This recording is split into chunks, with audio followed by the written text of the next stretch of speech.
carré, il était rond, il est devenu carré. Et on le voit, on voit pas. On va le voir très bien. Attendez. Ça marche, ça enregistre. Allez. Alors aujourd'hui, on va. Il est écrété.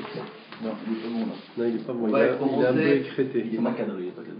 Ah, je sais pas, Vous voyez ça? Ouais, mais alors je sais pas comment. Même si c'est un peu loin, c'est pas grave. Ah, il faut non, peut-être- il faut non, au il moins faut- le mettre plus haut déjà. Il faut le. Voilà. Non. Ouais, comme ça ici.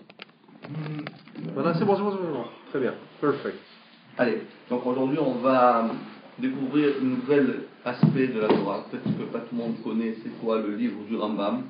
Le Rambam donc, était donc, un des grands maîtres de l'époque médiévale où il a fait une révolution, une révolution dans la Torah. À savoir, il est arrivé à résumer tous les textes bibliques, talmudiques, tous les textes qui ont été écrits depuis que Moïse a reçu la Torah sur le mont Sinaï, jusqu'au dernier, jusqu'à ses maîtres à lui, à savoir les Géonim, ses maîtres personnels du Rambam, il est arrivé à faire une synthèse de toute la Torah. D'ailleurs, son livre, il n'est pas anodin, il est appelé Mishneh Torah. Il dit, il y a la Torah, et Mishneh Torah, ça veut dire le récapitulatif de la Torah. Il a dit, aujourd'hui, malheureusement, lorsque vous avez un problème, alors vous ne savez pas où regarder. Je regarde ici, je regarde là-bas, c'est trop compliqué. Babakama, Metia, Vatra, c'est là partout. On ne s'en sort pas. Il a dit, voilà ce qu'on va faire. On va résumer la Torah. On va mettre de manière rationnelle dans l'ordre chronologique de la Torah. Et de cette manière-là, on est sûr d'arriver à une conclusion nette, précise. Alors, ce qu'il a fait le Rambam, c'est très très beau. C'est premièrement, il a utilisé, par rapport à la Gemara, il a utilisé le Lashon HaKodesh. Il a utilisé l'hébreu. Un hébreu, mais un hébreu recherché, presque universitaire. D'ailleurs, dans les universités, ils étudient ce qu'on étudie là, ils font des thèses là-dessus, tellement c'est de l'hébreu très. Tellement c'est un hébreu qui est, on va dire, recherché et très poussé.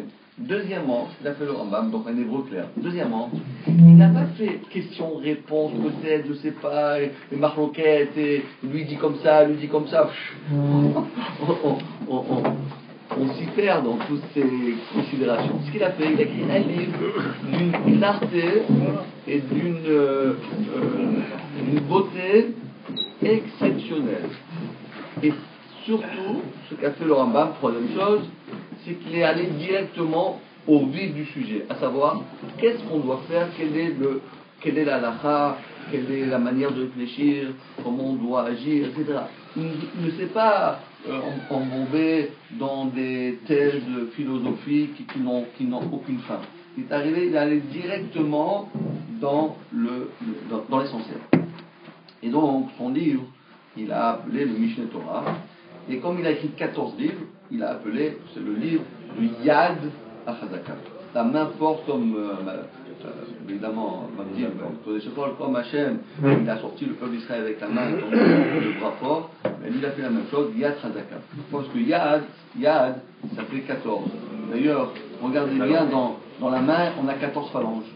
Donc 14 phalanges, et si on prend les deux mains, ça fait 14 et 14, ça fait 28. 28 c'est le Kohar, c'est la force. Donc il a écrit le Yad HaChazaka. Chazaka c'est la force. Et son livre il a eu une chance inouïe que son livre a été diffusé à une diffusion qui sort de l'ordinaire, puisque aujourd'hui, on a calculé les livres, les commentaires qui ont été écrits sur le Chumash, les commentaires qui ont été écrits sur la Gemara et les commentaires qui ont été écrits sur le Rambam. Et c'est incroyable qu'ils sont exactement égaux. Évidemment, à quelques dizaines près. C'est-à-dire que dans le livre du Rambam, il y a autant de commentateurs que si vous faites le Chumash, vous étudiez la Gemara. Il n'y a aucun livre de cette époque, c'était à peu près 1100, un truc comme ça. Il n'y a aucun livre de cette époque qui a eu autant de commentateurs qui commentent le commentateur. Vous comprenez? Parce que lui-même c'est un commentateur. Mais tout le monde s'est mis à étudier ce livre-là. Et d'ailleurs, aujourd'hui encore, dans les grandes yeshivot, par exemple la yeshiva de Brisk, qui compte des centaines, pour pas dire des milliers d'élèves, eux, ils n'étudient que ça. C'est-à-dire pour eux, le Rambam, c'est le leitmotiv. D'ailleurs, en parenthèse, ils disent toujours une blague. Ils disent, vous savez que bientôt c'est la Gada de Pessah.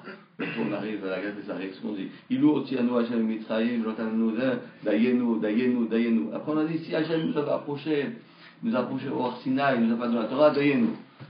Toujours on dit dayenu, dayenu. Alors eux ils disent, si Akadosh Baruch Hu nous avait donné la Torah, mais il ne nous avait pas donné le Rambam, l'odayenu, parce que ça c'est l'essentiel. Bon, le reste même c'est pas grave, si on va donner les autres choses c'est pas grave, mais ça ne peut pas passer outre mesure, c'est l'odayenu, c'est obligé de connaître le Rambam. Et donc, le Rambam, comme tout le monde sait, était un grand médecin, était un grand philosophe, mais à part tout cela, toutes ces qualités qu'il avait, il était un grand talmudiste. Il est arrivé à prendre les 613 mitzvot, avec tout ce qui a été dit dans la Torah et les résumer. Et son premier livre, c'est ce qu'on va étudier aujourd'hui, son premier livre, il s'appelle le livre de la connaissance. Parce que le Rambam disait que, évidemment, dans la Torah, on doit connaître toutes les mitzvot, comment on met le tzitzit, comment on met le talit, comment on fait ceci, comment on fait ça. Mais tout ça, ce n'est que des, on va dire, des articles on va dire, c'est de la religion. Entre guillemets, hein, je dis ça dans la religion. Alors que lui, le Rambam, lui, il pensait, et c'est ça sa thèse, que l'essentiel d'un juif, c'est d'abord se définir en tant que juif. Comment on peut se définir en tant que juif avant de pratiquer la religion? Parce que après c'est de la pratique. On fait ça, on fait pas ça, c'est la source, c'est le moutard. Mais avant ça, comment on peut se définir en tant que juif? Dit le Rambam, c'est d'abord en connaissant les 13 articles de foi. Parce que si, quelqu'un il peut faire toutes les mitzvot, quelqu'un il peut faire toutes les talit, tzitzit, et il peut apprendre, je sais pas moi, il peut apprendre toute la Torah. Moi je fais tout. Mais il lui manque un des articles de foi. Le malheureux, il n'est pas dans le club.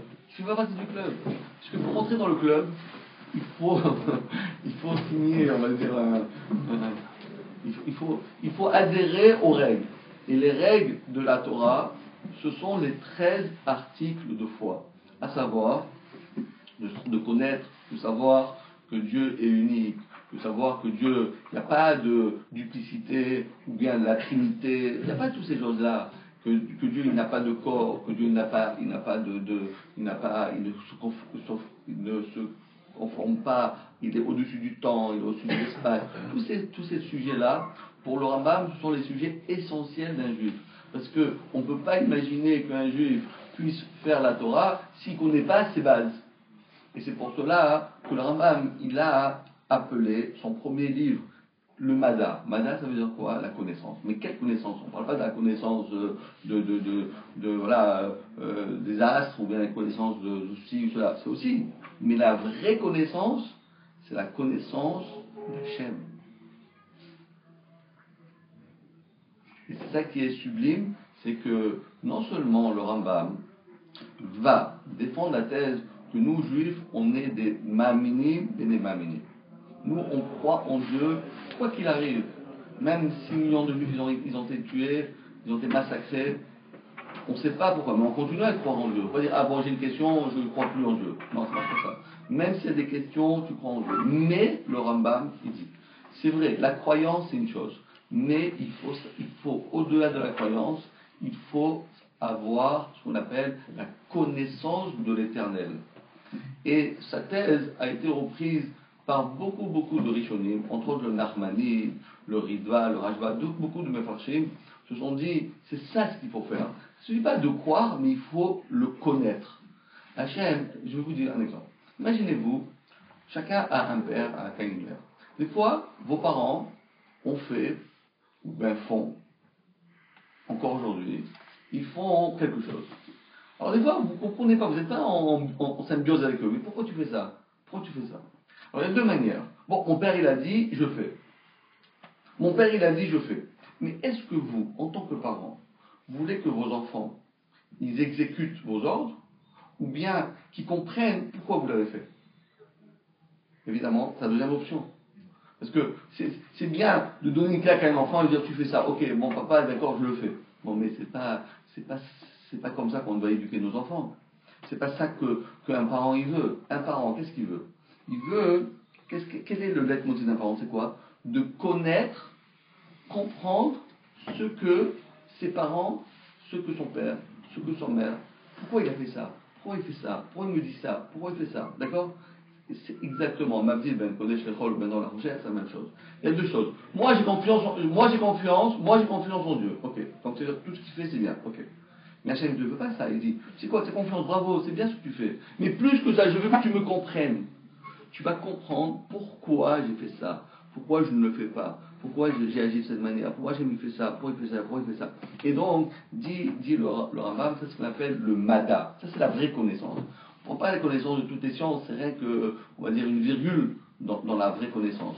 La vraie connaissance, c'est quoi? C'est la connaissance de l'éternel. En connaissant l'éternel, on a tout compris. Et si on ne le connaît pas, ben, tout ce qu'on connaît, c'est rien du tout. Et donc, le Rambam va développer ce qu'on appelle la vraie connaissance d'Hachem. Et pour ce faire, le Rambam, donc on prend la première page, tourne à gauche. Le Rambam va dire comme ça. Yesod, en prenant les mots, Yesod à Yesodot. Le principe des principes. Ve'amud achokmot. Et le pilier de la sagesse. Là, on est d'un côté sur les principes et les piliers. Quelle différence est-il entre un principe et un pilier? Un principe, c'est quelque chose, on va dire, qui est intellectuel, c'est un principe. Mais ce principe, il ne doit pas être dans l'air, il doit être un pilier, il doit être un hamoud, il doit être quelque chose qui est solide. Pour toi, il doit être ancré en toi. Donc le Rambam, Yesod à Yesodot, le principe des principes, Ve'amoud à Chochmot, et le pilier des sagesses, c'est quoi? L'Eda, c'est de savoir, de connaître et de comprendre. Ça ne suffit pas de dire, oui, moi je crois.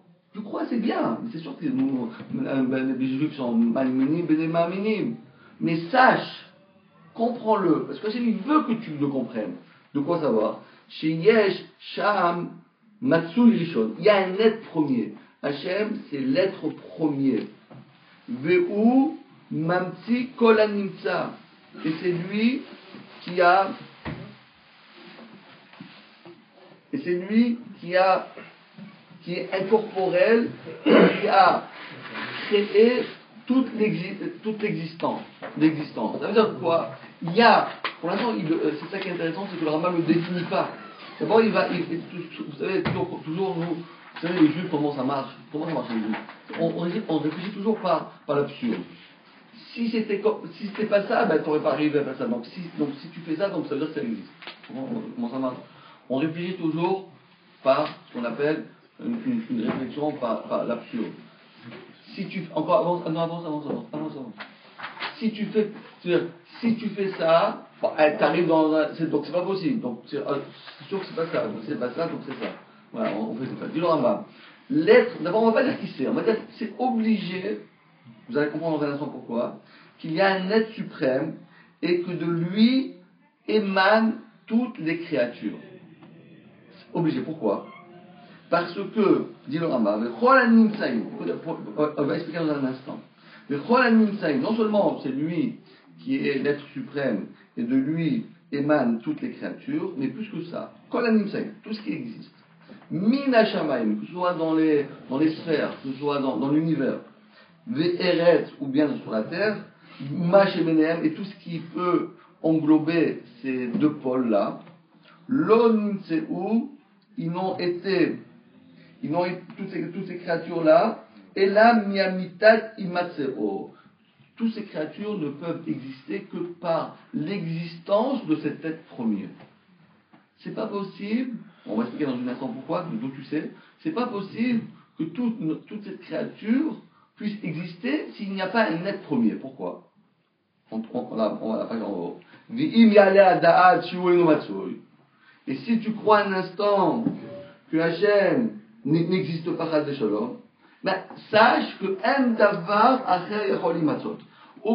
aucun être ne peut exister. C'est-à-dire que toute l'existence, tout ce qui peut exister dans le monde, ne peut être, on va dire, concrétisé, existentiel, que grâce à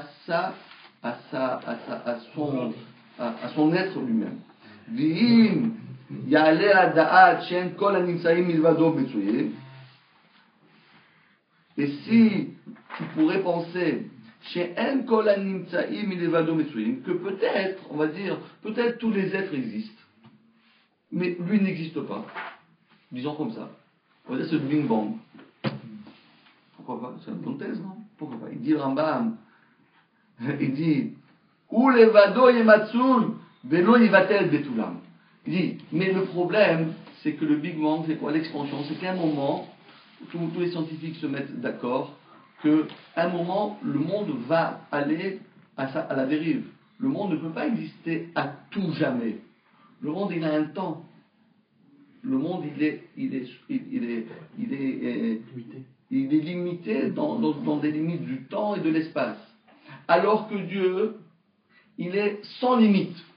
Donc, de dire, dit le Rambam, de dire que voilà, le monde existait depuis 1 milliard d'années, 100 milliards ou 500 milliards d'années, ou je ne sais pas combien ils en sont. 13,9. C'est pour que j'ajoute un petit peu. 13,9 milliards. Combien? 13,9 milliards. Ouah, ils sont précis en plus, hein. 13,9. C'est bon ça. Alors dit le Rambam, mais 13,9 milliards d'années, c'est même pas une goutte dans l'éternité. Je vous donne un exemple. Vous prenez un palais. Vous le remplissez, on va remplir ce palais-là avec des graines de sésame. Rempli. Et tous les 100 ans, il y a un petit oiseau qui vient, il prend une graine de sésame, il s'en va. Imaginez-vous combien de temps faudrait-il pour éliminer, pour enlever tous les graines de sésame qui sont dans ce palais-là? 13,9 milliards. Exactement. Et tout ça, dit la Torah, ce n'est qu'une goutte dans la mer de ce qu'on appelle l'éternité.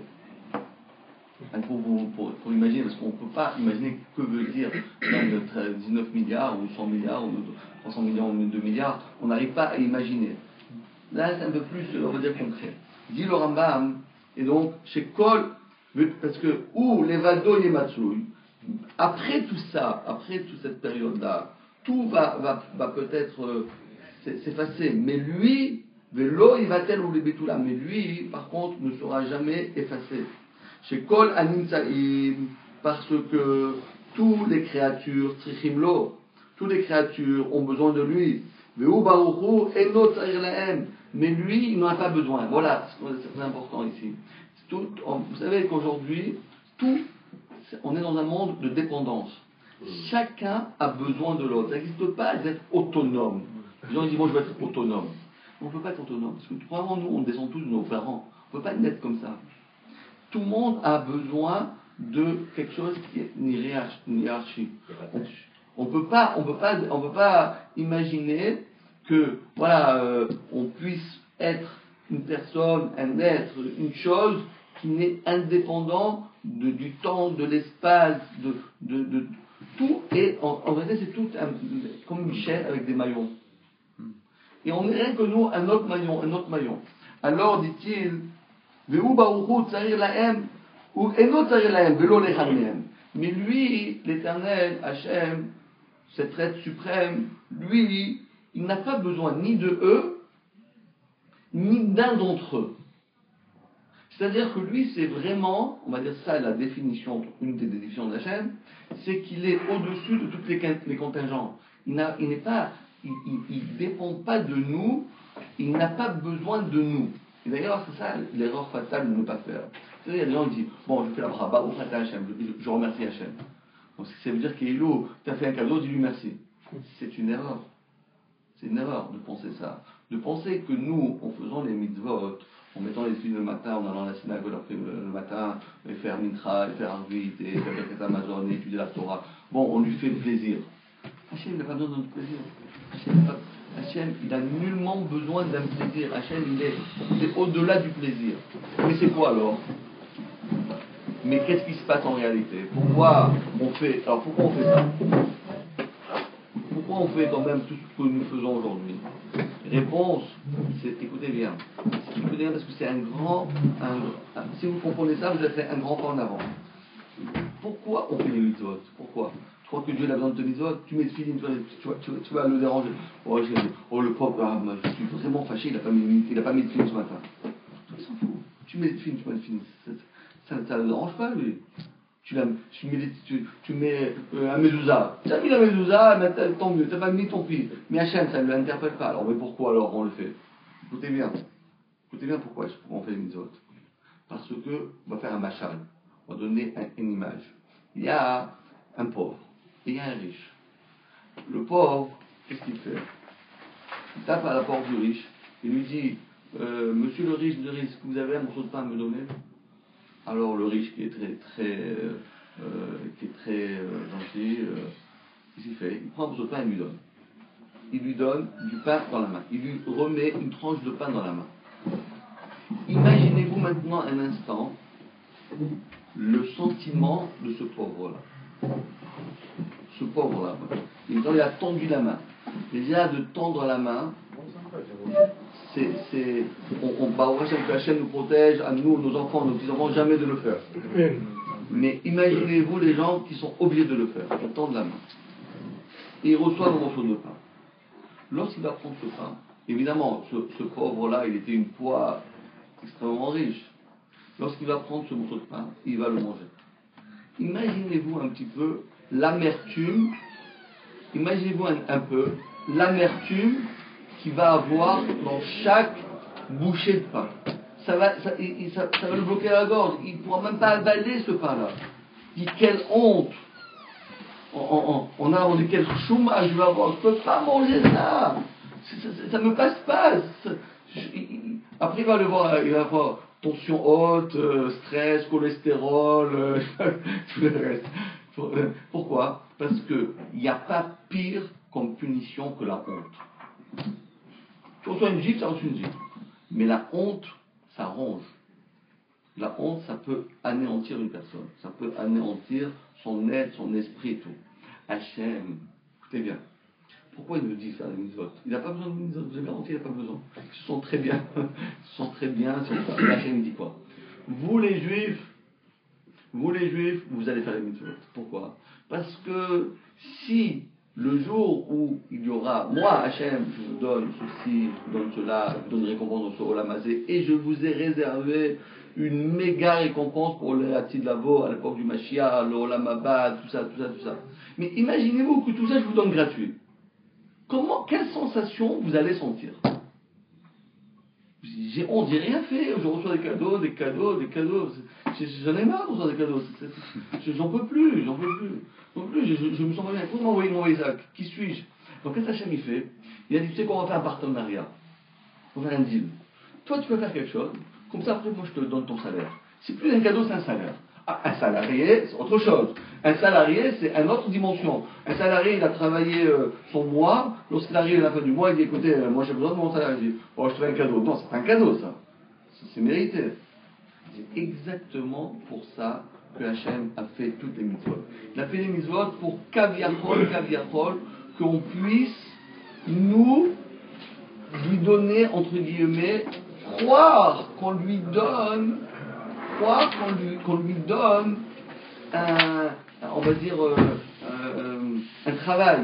On lui a donné une labeur. On lui a donné quelque chose. Donc, tu m'as donné ça, je vais te donner l'Olam Haba. Je vais te donner Triatametim. Je vais te donner le Mashiach. Je vais te donner tout ce que tu attends dans ce monde-là. Donc, dit le Rambam, Hachem, il n'a pas besoin de nous. S'il il nous le demande, c'est pas parce qu'il a besoin. Les mitzvot, c'est pas parce qu'il a besoin de nous. Il veut simplement enlever cette sensation de honte, de shalom, qu'on peut avoir si on recevait tout ce qu'on reçoit, sans rendre ce qu'on appelle un retour d'ascenseur, sans qu'on fasse quelque chose. Et écoutez bien ce qu'il fait. Et ce qui est extraordinaire, mais ce retour d'ascenseur que nous on fait, alors nous on dit voilà, on fait Shabbat, on fait Yom Tov, on fait Tfilin, on fait ceci. Mais en réalité, en le faisant, c'est une thérapie pour nous-mêmes. C'est ça, non seulement tu travailles, mais tu travailles un métier que tu aimes. Et non seulement tu travailles un métier que tu aimes, mais ce que tu travailles, ça va être pour toi réparateur en toi. Parce que quand tu fais le Shabbat, tu te kiffes. Les gens qui travaillent à Renault, PSA, Renault, Citroën, là-bas, ils kiffent pas, je vous garantis. Ils sont en train de battre le pavé parce qu'on les met en truc. Ils kiffent pas. Quand tu fais 8 heures tu dois tourner 8 heures des trucs, tu kiffes pas. Et même si tu kiffes rien que pour l'argent. Tu dis, bon, alors, d'accord, les gens qui travaillent, disent, bon, je travaille, puis bon, à la fin du mois, j'aurai de l'argent.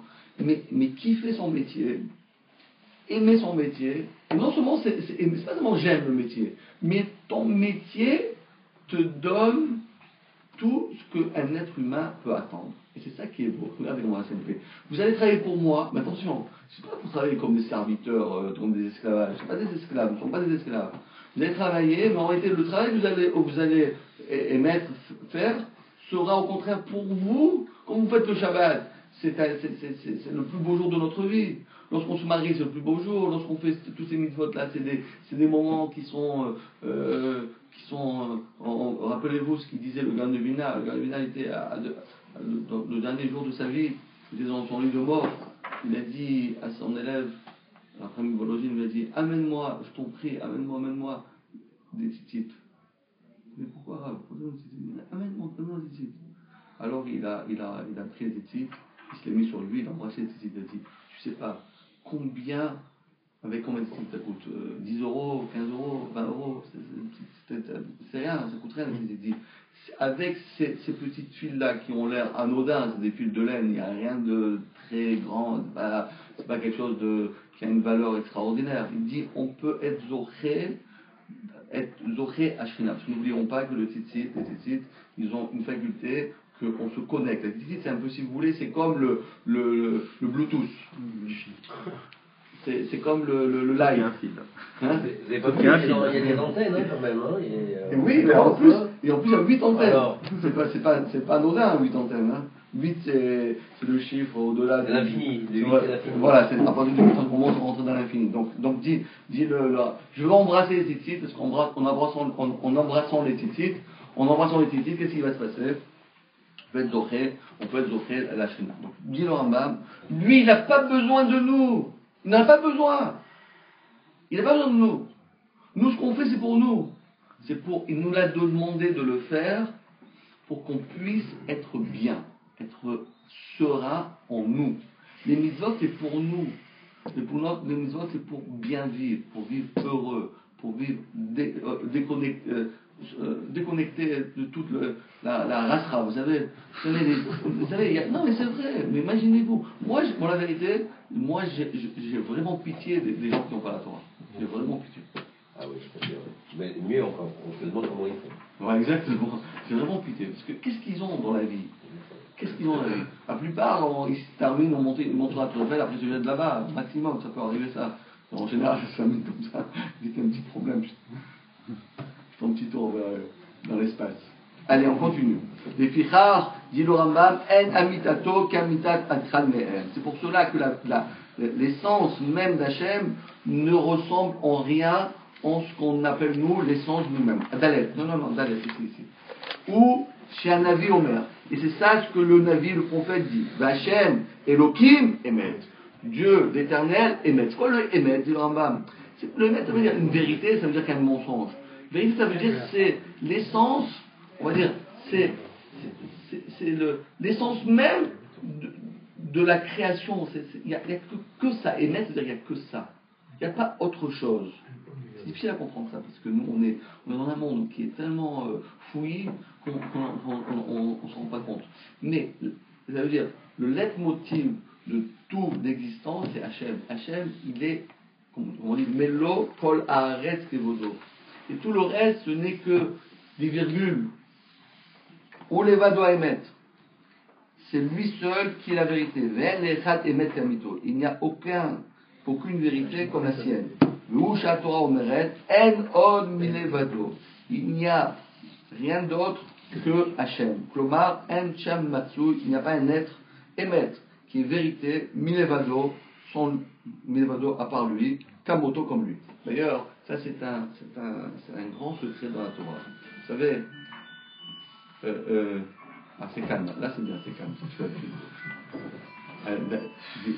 D'habitude, on raconte que Le Gaon de Vilna, toujours par aujourd'hui même, le Gaon de Vilna, il a donné un secret, c'est-à-dire je vais essayer de vous le donner, j'espère que vous allez comprendre. Mais il faut le faire, mais c'est facile à comprendre, mais il faut vraiment le vivre.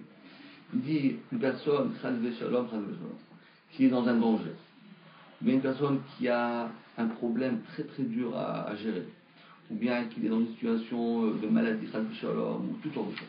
Il y a une manière de s'en sortir. Et si on l'a fait, toujours ça marche. Toujours. Toujours ça marche. Ça ne peut pas ne pas marcher. C'est un truc qui a été breveté. C'était breveté, c'était breveté, et qu'on ne peut pas dire oui, ça n'a pas bien marché. Si ça n'a pas bien marché, c'est que tu n'as pas bien fait ce qu'il fallait faire. Mais si tu l'as bien fait, c'est sûr que ça marche. C'est quoi? Écoutez bien ce que dit le Gaon. Lorsque quelqu'un fait des shalom, il est dans, on va dire un cas. Et l'exemple, c'était une des histoires qui était racontée par rapport à ce fait-là. Il y avait un juif qui est rentré dans un wagon. On était dans l'été de la dernière guerre mondiale, 39-45. Vous savez que les SS, les Allemands marchaient mal. Ils savaient que les Juifs, ils voulaient s'enfuir, ils prenaient ils étaient partout, entre autres dans les transports en commun. Et là-bas, ils arrêtaient dans les gares, dans les trains, dans les bus, dans tout ça. Et il y avait un Juif qui était arabe, qui était assis dans un wagon. Bon, il avait l'air d'un Juif, donc il n'y avait pas beaucoup de gens de sortir. Et soudain, il y a deux SS qui ouvrent la porte du wagon. Ça veut dire quoi? Tu peux faire Shema Israël, c'est fini ta vie, et ce point à la ligne. C'est fini. Tu peux dire Kaddish, et si tu as la chance, quelqu'un dira Kaddish pour toi, peut-être. Peut-être quelqu'un dira Kaddish pour toi, on ne sait pas.